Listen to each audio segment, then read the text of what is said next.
NFL Daily Brief is here sharp, short, and to the point. Subscribe now and never miss a snap. The third week of the 2025 National Football League preseason allowed teams a final evaluation of position battles. Teams must trim rosters to 53 players by Tuesday afternoon. The Cardinals are debating whether running back Michael Carter has done enough to secure a roster spot. Carter had an impressive 38-yard run, but his role is less defined than other running backs on the team. The Raiders have ongoing questions at cornerback and offensive line depth. Rookie cornerback Porcher has been inconsistent throughout the preseason games. The 49ers are concerned about kicker Jake Moody after he missed an extra point against the Chargers. The Chargers received positive news about running back Najee Harris, who should be ready for Week 1. This creates a crowded running back room and some tough decisions for the Chargers. Bills wide receiver Tyrell Shavers made a strong case for a roster spot with 2 catches and 2 special teams tackles. Buccaneers rookie wide receiver Tez Johnson had a standout game with 8 catches for 58 yards and a touchdown. Dolphins running back Ollie Gordon II has performed well in the preseason and might be the number 2 back. Dallas Cowboys coach Brian Schottenheimer will meet with Micah Parsons to discuss the edge rusher's behavior during Friday's game against the Atlanta Falcons. During the game, Parsons was observed lying on a medical table behind the Cowboys bench while the offense was on the field. He was also the only player not wearing a jersey. Schottenheimer stated that he needs to speak with Parsons before commenting further on the situation. Parsons underwent an MRI on his back, which came back pretty clean. He had previously mentioned back tightness during minicamp in June. Cowboys owner Jerry Jones seemed to downplay the severity of the issue, linking it to contract negotiations. Schottenheimer is confident Parsons will be ready for the season opener against the Philadelphia Eagles. The team is considering his uncertain status when finalizing the 53-man roster. Schottenheimer also expects cornerback Trevon Diggs to be activated from the physically unable to perform list. Diggs is recovering from surgery on his left knee in January. Left tackle Tyler Guyton, recovering from a broken bone in his knee, could also return to practice this week. Shiloh Sanders, son of Deion Sanders, was ejected from the Buccaneers' preseason game against the Buffalo Bills. The ejection came after Sanders punched Bills tight end Zach Davidson following a heated exchange. Sanders, an undrafted rookie from Colorado, is vying for a spot on the Buccaneers roster. Buccaneers coach Todd Bowles stated that throwing punches is inexcusable in the National Football League. Bowles emphasized the need for Sanders to learn from this incident and mature as a player. Sanders was unavailable for comment after the game. He is competing with Kayvon Merriweather and Rashad Wisdom for the final safety position. Sanders was also penalized for defensive pass interference earlier in the game. This is not Sanders' first ejection, as he was also ejected from a college game in 2023 while playing for Colorado. That ejection was due to a targeting penalty against a University of California, Los Angeles running back. The incident occurred just before halftime in a game against University of California, Los Angeles. Sanders will need to demonstrate better discipline to secure a place in the National Football League. Aidan O'Connell, backup quarterback for the Las Vegas Raiders, fractured his right wrist in their preseason loss against the Arizona Cardinals. Raiders coach Pete Carroll confirmed that O'Connell will require surgery and is anticipated to be out for 6 to 8 weeks. The injury occurred during the second quarter, prompting trainers to examine O'Connell on the sideline before he left for the locker room. He later returned with a splint on his right hand, and rookie Cam Miller replaced him as quarterback. Miller, a 6th-round draft pick, completed 12 of 24 passes for 124 yards and a passer rating of 61.5. Coach Carroll acknowledged O'Connell will be out for a while and emphasized the need to develop Cam Miller. Over his career, O'Connell has accumulated 3,830 passing yards, 20 touchdowns, and 11 interceptions in 20 games. Last season, he also missed several weeks due to a broken thumb. O'Connell has been inconsistent in training camp, committing 4 turnovers in 3 preseason games. One of those turnovers, a strip sack against Arizona, led to a Cardinals touchdown. Carroll noted that the offense operates slower with O'Connell under center, which they are still working to address. With O'Connell likely heading to injured reserve, the Raiders may need to acquire another quarterback. Chargers general manager Joe Hortiz expressed optimism about running back Najee Harris playing in Week 1. Harris has been on the non-football injury list throughout training camp due to a fireworks incident on July 4. Hortiz stated during a preseason game broadcast that Harris is progressing well through medical procedures. He added that Harris is on track and should be ready for the Week 1 game against the Kansas City Chiefs in Brazil. This optimistic outlook is somewhat surprising, as coach Jim Harbaugh has been less forthcoming about Harris' status. Harbaugh has consistently avoided providing updates on Harris throughout the preseason. Harris agent, Doug Hendrickson, described the fireworks incident as causing a superficial eye injury. The Chargers, however, have not publicly disclosed any details about the injury. This secrecy aligns with Harbaugh's typical practice of withholding injury updates. He often deflects injury-related questions by stating he is not a doctor. Harris returned to practice on August 12, participating in running and drills. He has continued to work with an athletic trainer while wearing a visor or dark glasses, obscuring his eyes. The Cleveland Browns may keep 4 quarterbacks on their 53-man roster for the upcoming NFL season. General Manager Andrew Berry indicated this is likely, stating it is not much of a decision. Berry expressed confidence in the quarterback room, viewing the situation as an opportunity rather than a problem. He had previously hinted at this possibility, citing roster flexibility and developmental spots. Joe Flacco has been named the starting quarterback for Week 1. The backup position remains undetermined, though Kenny Pickett, Dylan Gabriel, and Bucs Sanders are listed on the depth chart. Deshaun Watson is expected to start the season on the physically unable to perform list due to an Achilles injury. Tyler Huntley is also currently on the 90-man roster. In the preseason finale, Flacco performed well, completing 9 of 10 passes for a touchdown. Gabriel also had a strong showing, completing 12 of 19 passes for a touchdown. Sanders had limited playing time, completing 3 of 6 passes. Pickett did not play due to a lingering hamstring injury. Saints head coach Kellen Moore stated that the starting quarterback decision will be made in the next few days. The competition has seemingly narrowed down to Spencer Rattler and Tyler Shaw after initially including Jake Haener. Coach Moore emphasized the importance of collaboration and discussion amongst the coaching staff before making the final decision. He acknowledged the challenge of the decision given the effort invested by all quarterbacks. Moore confirmed that there are healthy discussions among the coaches regarding the quarterback's performance. He dismissed the notion of a formal voting process and expressed confidence in the quarterbacks in the room. Moore stated that the team does not intend to recruit an outside veteran for the quarterback position. He affirmed the team is pleased with the current group and is committed to their development. Rattler started the final preseason game and completed 5 of 8 passes for 43 yards. Shaw entered in the second quarter and completed 10 of 12 passes for 102 yards, including a rushing touchdown. Over 3 preseason games, Rattler achieved a 69.8% completion rate with 295 passing yards, 1 touchdown, and 1 interception. Shaw maintained a 66.7% completion rate with 333 passing yards, 1 passing touchdown, 1 rushing touchdown, and 1 interception.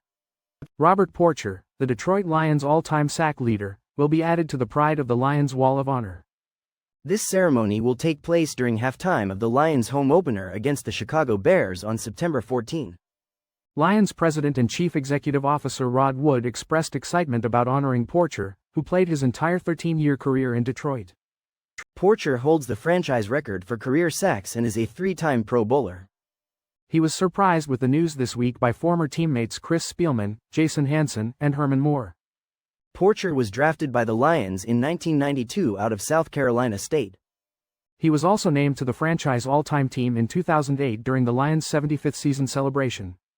Wood praised Porcher as a model of stability and tenacity, inspiring both fans and current players. The Pride of the Lions display was launched in 2009. Porcher will join 21 other franchise greats on the Wall of Honor. Some of these honorees include Barry Sanders, Calvin Johnson, Lomas Brown, Herman Moore, and Chris Spielman. This will be a special celebration for the team and its fans during the home opener. Bears coach Ben Johnson expressed disappointment in the team's offensive performance during their preseason game against the Kansas City Chiefs. The Bears started the game with 2 consecutive punts after gaining only 22 total yards on their first 2 drives. On the first drive, quarterback Caleb Williams fumbled an exchange and the team faced a 2nd and 19 situation. Williams was later sacked on the second drive, turning a 2nd and 3 into a 3rd and -8, hindering the drive's progress. Johnson stated that these issues were similar to problems the team had faced during training camp, despite feeling they had been resolved. He emphasized the need for the offense to improve quickly before the regular season begins. Despite the slow start, the Bears eventually found a rhythm and scored a field goal on their 3rd drive. Williams led a 78-yard drive at the end of the second quarter, culminating in a touchdown pass to Rome Oduns. Williams acknowledged the need for continued improvement on offense despite showing flashes of potential. Backup quarterback Tyson Bagent entered the game in the second half and threw the game-winning touchdown pass to Ja'Day Walker. Bagent effectively managed the clock during the final drive, targeting receivers near the sideline to preserve time. Coach Johnson will assess the offense's performance and consider adjusting his approach if necessary before the regular season starts against the Minnesota Vikings. Fantasy football draft season is upon us, generating excitement for various league formats. ESPN Fantasy offers comprehensive draft guides to assist managers in making informed decisions. This guide caters to both seasoned players and newcomers, providing resources for a successful draft. Resources include rankings, cheat sheets, projections, mock drafts, and expert analysis. Tristan Cockcroft discusses optimal draft strategies for Saquon Barkley. Drafting Barkley early carries inherent risks that managers should consider. Expert rankings are available for each position, including quarterbacks, running backs, wide receivers, and tight ends. Mock drafts provide insights into player values and potential draft outcomes. Adam Schefter offers valuable draft insights based on his extensive network. Matt Bowen and Field Yates share their preferred draft targets based on their experiences. Mike Clay presents his ultimate draft board, outlining ideal picks for each round. The guide also addresses specific strategies for various league formats, including Superflex and IDP leagues. Adam Schefter offers his insights on potential fantasy football standouts for the 2025 season. These players are expected to outperform their average draft position, providing excellent value for fantasy managers. At the quarterback position, while stars like Josh Allen and Lamar Jackson remain top picks, value can be found in later rounds. Lamar Jackson is touted for his passing and running abilities, making him a top fantasy quarterback. Josh Allen is looking to build on his incredible 2024 season after winning the MVP award. Baker Mayfield has exceeded expectations in Tampa Bay, making him a middle-round target. Bijan Robinson and Jahmyr Gibbs are top contenders for the number 1 overall pick in fantasy drafts. Chase Brown is a versatile running back who can contribute significantly in both rushing and receiving. The wide receiver position is exceptionally deep this year, with talent available throughout the draft. Jamar Chase is expected to have a strong season with no contract distractions. Amon-Ra St. Brown is a reliable target machine for the Detroit Lions. Brock Bowers is a top tight end prospect after a stellar rookie season. Fantasy football drafts prioritize value, but personal preferences also play a role. This round-by-round analysis offers insights into player selection strategies for a 12-team league.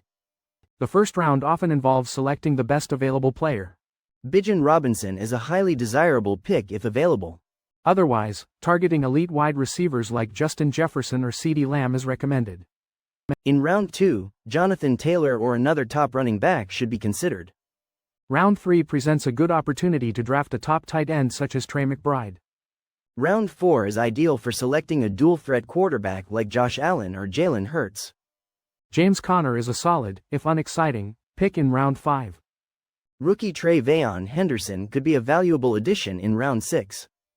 The middle rounds are for filling gaps and adding depth, with players like Jalen Waddle as targets. Jacoby Myers is a reliable wide receiver option in round 8. Ricky Pearsall is a potential breakout candidate in round 9. Michael Pittman Jr. could be a sleeper pick in round 10. Aiden Hutchinson is projected to lead the league in sacks for 2025, despite a season-ending injury shortening his 2024 season. This projection is based on a statistical model considering past performance, projected snaps, and opponent sack rates.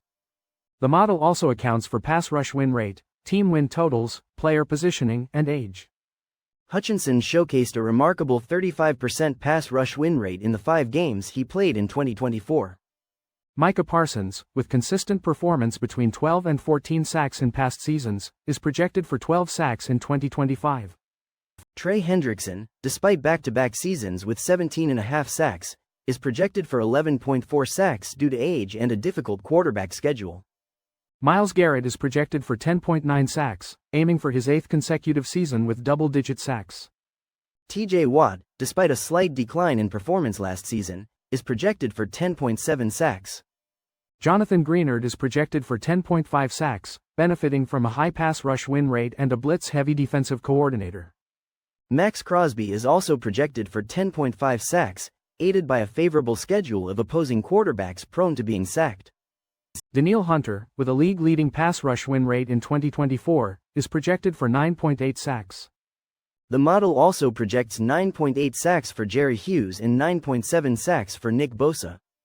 Aaron Rodgers is the confirmed starting quarterback for the Pittsburgh Steelers, but the receivers he will target remain a key question. The Steelers did not acquire any new receivers during training camp, leading to difficult decisions for the final roster. Calvin Austin III, projected as a starting receiver, suffered an abdominal injury affecting his availability. Defensively, the Steelers have an abundance of cornerbacks, potentially leaving Beanie Bishop Jr. off the roster. The defensive line is a concern after rookie Derek Harmon suffered a knee injury during the preseason. Several players, including Austin, Corey Trice Jr., Calvin Anderson, and Will Howard, might start the season on injured reserve. Despite missing preseason games due to a finger injury, Will Howard is expected to make the roster as the third quarterback. Jaylen Warren is the starting running back, with Caleb Johnson and Kenneth Gainwell providing support. The wide receiver group is challenging to predict, with Roman Wilson and Scotty Miller being consistent options. The tight end group is strong, featuring Pat Freiermuth, Darnell Washington, Jonnu Smith, and Connor Hayward. The offensive line has its top 6 players set, but injuries create uncertainty for backup positions. The defensive line depth is tested with Harmon's injury, but veteran Daniel Ekale adds experience. Mina Kimes has expressed concerns about the Cincinnati Bengals' run defense and its potential for improvement this season. The Bengals' locker room retains a familiar feel, with returning players and familiar fixtures like the ping pong tables. Despite missing the postseason for 2 consecutive years, the Bengals opted against significant roster changes. Head coach Zach Taylor expressed confidence in the current team and is eager to see their performance in the upcoming games. Key offseason decisions revolved around contract extensions for star players Jamar Chase, T. Higgins, and Trey Hendrickson. Substantial investments in Chase and Higgins influenced the team's overall offseason strategy. Changes primarily focused on the offensive and defensive lines and linebacker positions.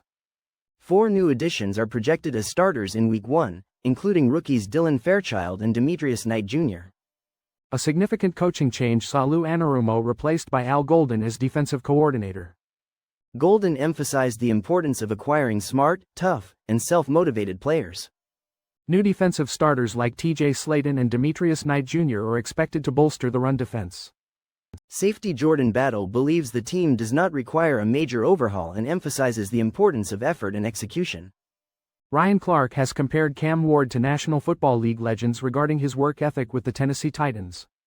With the 2025 National Football League season approaching, it is time to evaluate the 257 drafted rookies.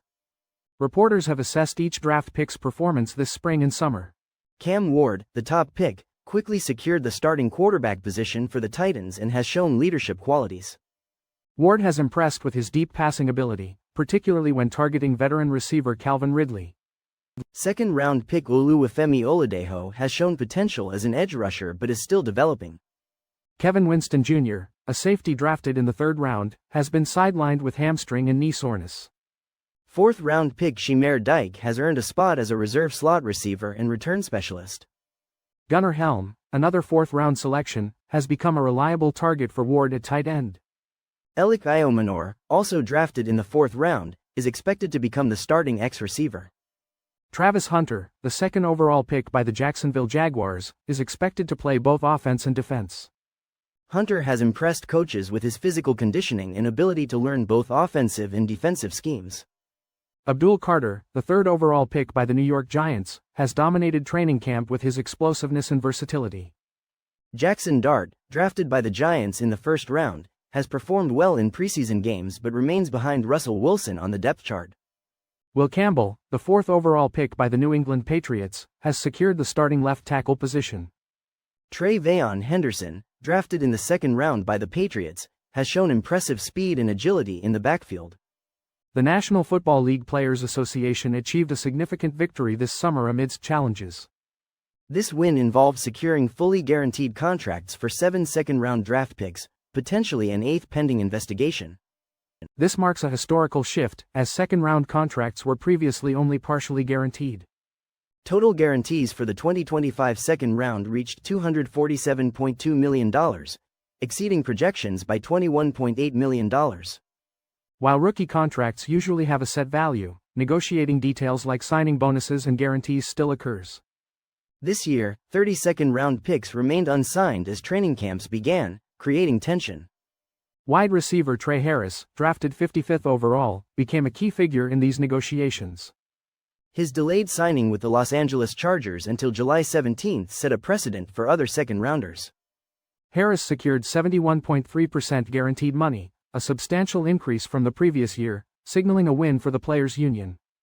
The union celebrated this achievement as a victory for current and future members. The negotiations surrounding guaranteed money are often contentious and have long-term implications. Tyler Shou's situation with the New Orleans Saints further exemplified this trend. The National Football League offseason is mostly complete, but teams continue to adjust their rosters through trades. These trades address remaining weaknesses, move on from certain players, and manage upcoming contracts. The San Francisco 49ers acquired running back Brian Robinson Jr. from the Washington Commanders for a 2026 sixth-round pick. This trade seems like a reasonable move for both teams, given Robinson is on a one-year deal and the Commanders have other running back options. The New Orleans Saints traded for wide receiver Devon Vele from the Denver Broncos, giving up a 2026 fourth-round and a 2027 seventh-round pick. This trade benefits the Saints, who needed receiver depth, and the Broncos, who received good value for a player they could afford to trade. The Houston Texans traded wide receiver John Mechie III and a 2026 sixth-round pick to the Philadelphia Eagles for tight end Harrison Bryant and a 2026 fifth-round pick. This trade allows the Texans to capitalize on their wide receiver depth while the Eagles address their need at the position. The Miami Dolphins traded a conditional 2026 sixth-round pick to the New York Giants for tight end Darren Waller and a 2027 seventh-round pick. This low-risk trade provides the Dolphins with a potential receiving option at tight end. In a significant trade, the Pittsburgh Steelers acquired cornerback Jalen Ramsey, tight end Jonnu Smith, and a 2027 seventh-round pick from the Miami Dolphins. In return, the Dolphins received safety Minkah Fitzpatrick and a 2027 fifth-round pick. This complex trade raises questions about the Steelers' strategy, while the Dolphins appear to have gained a valuable player in Fitzpatrick. The Dolphins also managed their salary cap situation effectively by trading Ramsey and Smith. The National Football League preseason is almost over, with teams preparing for the 2025 regular season.